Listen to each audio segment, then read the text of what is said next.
আজি এটা খুব সুন্দৰ ব্ৰেকফাষ্ট ৰেচিপি আপোনালোকৰ বাবে লৈ আহিছোঁ। খুব সহজে বনাব পাৰিব। সিদিনাখন মই এখন নামলৈ গৈছিলোঁ, নামৰ পৰা পাইছিলোঁ প্ৰসাদ, আৰু প্ৰসাদখিনি মোৰ ফ্ৰিজতে আছিলে।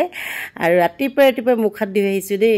অকণমান বুকুখন বিষ হৈ আছে কাৰণে মই বেলডাল মাৰি থৈছোঁ বুকুখনত, দেখিছেনে? সিদিনাখন এখন এংকৰিঙৰ শ্ব'ত যাওঁতে মই পিছলি পৰি পেলাই বুকুত অকণমান দুখ পাইছোঁ। যি কি নহওক বাৰু, ৰাতিপুৱা ফ্ৰিজ খুলি এয়া খাই ল'লোঁ ড্ৰাই ফ্ৰুটছ। এয়া ড্ৰাই ফ্ৰুটছ আকৌ মোৰ ছোৱালীয়ে পঠাইছিলে দেই।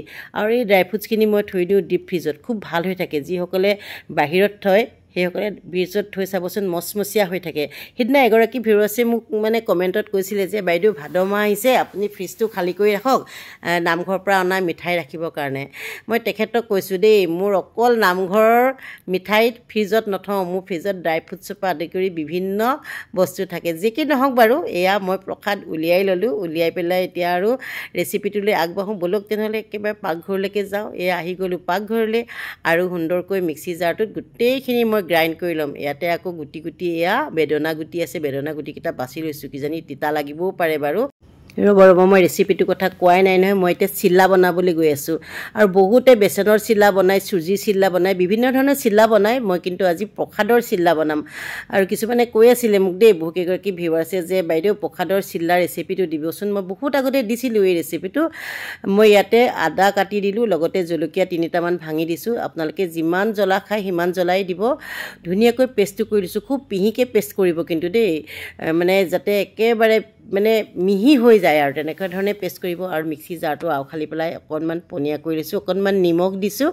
আৰু মই নিমখ দিয়াৰ পাছত এয়া মই পিঁয়াজ কাটি দিছোঁ সৰু সৰুকৈ। মোৰ চপাৰ মেচিন নাই যিহেতু, চপ কৰি দিব পাৰে আপোনালোকে, মই যিহেতু নাই গতিকে কাটি দিছোঁ। লগতে আপোনালোকে যিকোনো মন পচন্দ পাচলি দিব পাৰে, কেপচিকাম দিব পাৰে, গাজৰ দিব পাৰে। মোৰ আজি নাই কাৰণেই দিয়া নাই। যি কি নহওক, ইয়াতে মই দি দিলোঁ ধনিয়া পাত। আপোনালোকে কাৰি পাত্তাও দিব পাৰে, মানে নৰসিংহ পাতো দিব পাৰে, খুব ভাল লাগে, টেষ্টি হয় খাবলৈ। অকণমান সময় থৈ দিছোঁ ঢাকোন মাৰি।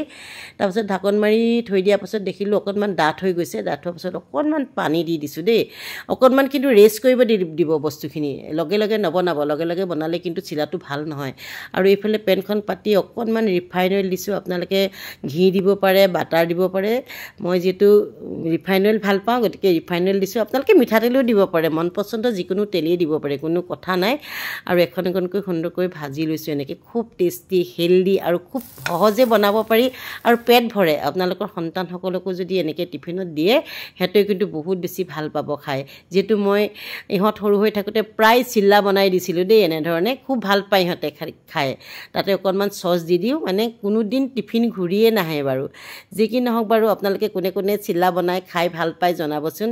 আৰু ডায়েবেটিছ ৰোগী বা যিকোনো ৰোগীয়ে খাব পাৰিব মানে এই বস্তুটো। বহুতে হয়তো মিঠা খাবলৈ বেয়া পায়, তেতিয়া আপোনালোকে এনেকুৱা ধৰণৰ নিমখীয়া খাব পাৰিব। আমি ভাবি থাকোঁ নহয়নে, কি খাম এনেকুৱা ধৰণৰ মনত ভাৱ আহি থাকে।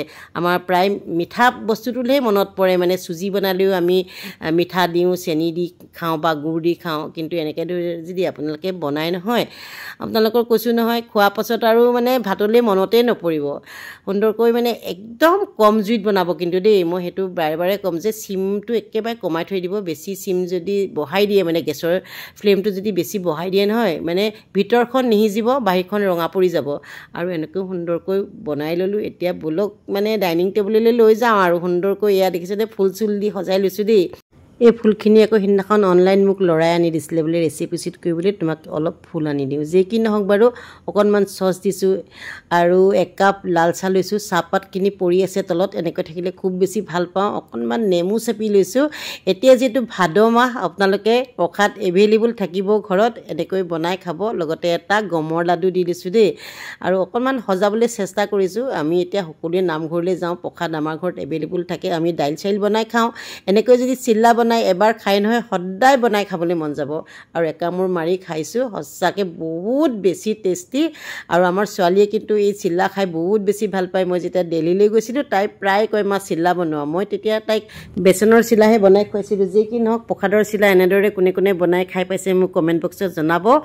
আৰু মোৰ ভিডিঅ'টো চাই কেনেকুৱা লাগে তাকো জনাবলৈ নাপাহৰিব। তেনেহ'লে আজি ভিডিঅ'টো ইমানতে সামৰণি মাৰিছোঁ। ধন্যবাদ।